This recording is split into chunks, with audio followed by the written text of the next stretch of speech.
Mr. Overla, how would you describe your childhood in the perspective of class, as in describe how your class background influenced your social, material, and interpretation of society? Okay. Well, I grew up in southwestern Ohio in a working class community. Looking back, I can honestly say that most of my friends were in the same socioeconomic class that I was in, but my parents did struggle more than most.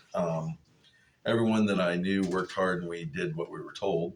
Politics was something that was just there, not really part of my life or anything like that. My father had real hatred for social welfare programs, but was a Democrat. And my mom was a Republican, but seemed to have a soft spot for social class issues and social awareness. So they both liked Jimmy Carter and both were opposed to Reagan. So I guess that's why I'm a moderate Democrat. Would you say your background is more working class though? Oh, absolutely. For number two, you answered the latter or the former, the French philosophy one or the. I think I talked about the bourgeoisie status of private schools. Uh-huh. So I don't feel that private schools have a bourgeoisie status. Statuses are only placed on those places if you place them there. Do parochial schools have a purpose? Yeah, they do. They were put in place to allow schools to mix religion in with the curriculum, right? Parents wanted to send their kids to school so they could be instructed in the catechism or the Quran, whatever religious affiliation the school is associated with.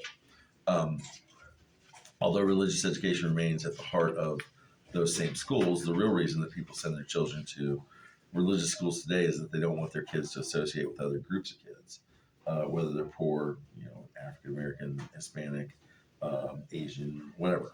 Um, I just don't think that's fair because I feel that private schools get a pass on kids who have learning disabilities and behavioral issues because private schools don't have to let them in either, right? They don't have to accept them. Public schools have to. So I'm not opposed to private schools. I just don't think they should get public money. Would you say that's a form of discrimination against those that are challenged? As the Do private schools discriminate? Sure. Yeah, because of the fact that they don't have to allow someone into their building if they don't. If you have a behavioral issue, right? If you're a problem kid at Perry High School, I doubt you're going to get into Dowling, right? Whereas if you're a problem kid at Perry and you decide to go to Woodward, they get to accept you, right? Well, actually, they don't have to accept you either. They have with open enrollment. However, if your parents leave Perry and move to Woodward, Woodward has no choice. They have to take you. Does that make sense? Yeah. For the third question, do you believe there's a divide between the urban and rural students? If so, how would you solve this increasing alienation between these students in terms of school resources such as technology, administration, and mentality? Um, well, the divide that exists between urban students and rural students is internet access, right? So basically, the number one way you address that is by increasing broadband access to rural communities um, in the rural part of Iowa and places like that. Uh, I don't think there's an issue between urban and rural administration, or and or rural or urban mentality. I don't see that as an issue. So. Okay.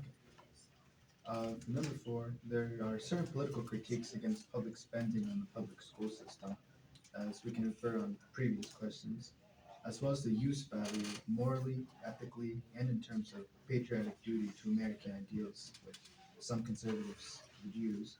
How will you tackle these two critiques in terms of proposed political policy, even if they're mere ideals?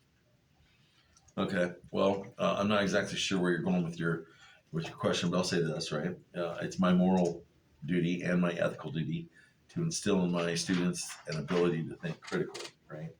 So, I don't think I need to tell them to, to pledge the flag or anything like that.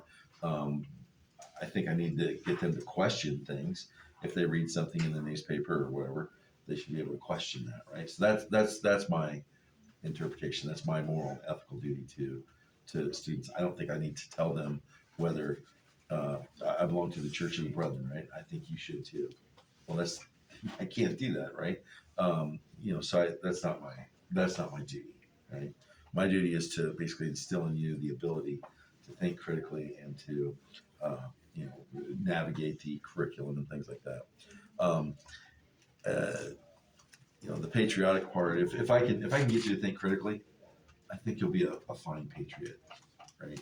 For the United States. So, um, I don't think that you should be relying on someone else's rhetoric or someone else's ideas, right? And I certainly don't want you to be relying on mine because we probably come from different backgrounds and I have different values and different norms, things like that. You do too. So, Yeah, it's a Marxist. yeah. For the last question, the American Constitutional Federation is composed of, well, I'm following the theory of a few social democrats in the early 20th century, that there are many nations of people, which means separate cultures, Right. sometimes language, which would consist of the African Americans, Chicanos, Latinos, Orientals, and Afro-Asiatics, so like Arabic people. Right. With this reality, do you believe the public school system should represent the Demographics. demographics of their students? Should a public school system represent the demographics of their community, right? Yes, absolutely. Okay. I think that should happen. That's the ideal world. But unfortunately, we live in the real world, right? And the real problem is this, okay? Believe it or not, Perry Community Schools has bent over backwards trying to hire minority students. I'm sorry, I said minority students, minority teachers. Okay, we've sent teachers to conferences, to job fairs in Arizona, in Texas. Right, we've sent them out there where we're going to have a higher chance of hiring Latino teachers and things like that. The problem is we just haven't been able to land any. Uh, Here's the deal: moving from Arizona to Iowa, it's kind of a tough sell, right? I mean, you're moving from a beautiful. Not to say that Iowa's not beautiful because it is, but if you're trying to get somebody who's lived in Arizona their whole life to, hey, you want to give up 6 months of your year to sub-zero temperatures? It's not easy to do.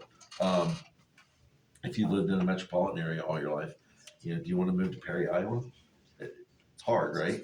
So how do we do it? Well, we'd have to offer them way more money than what the average first year teacher in Iowa makes. So can Perry afford to do that?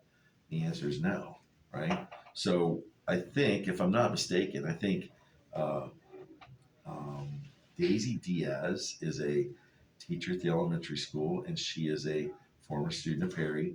Who is now Madeline teaching McDevitt, please here, come to the right? front office. So Madeline McDevitt, please how come do to the we front office. how do we Thank get you. more minorities into education, and minority areas?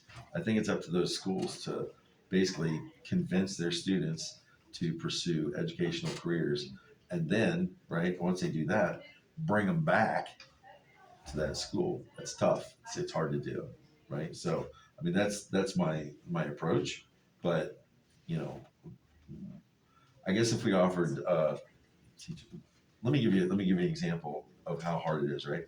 So I had a student teacher 5 or 6 years ago, and he actually got a job offer to go to Alaska to teach. His starting salary was going to be $68,000 a year. His housing was going to be paid for, right? So he wouldn't have had to pay anything towards housing. That's a pretty good chunk of money, right?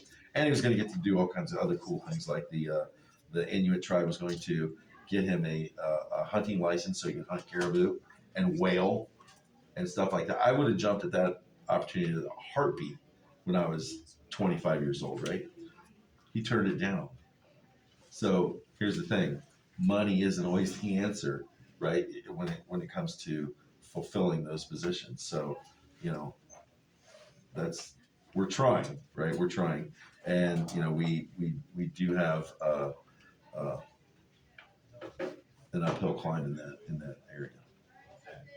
Well, thank you, Mr. Overla. You're welcome. Thank you, Oswaldo. I really admire your pragmatic ideals and proposals of action. Oh, thanks, man. And I think the last time I ever interviewed a Democrat, you called yourself a moderate Democrat, right?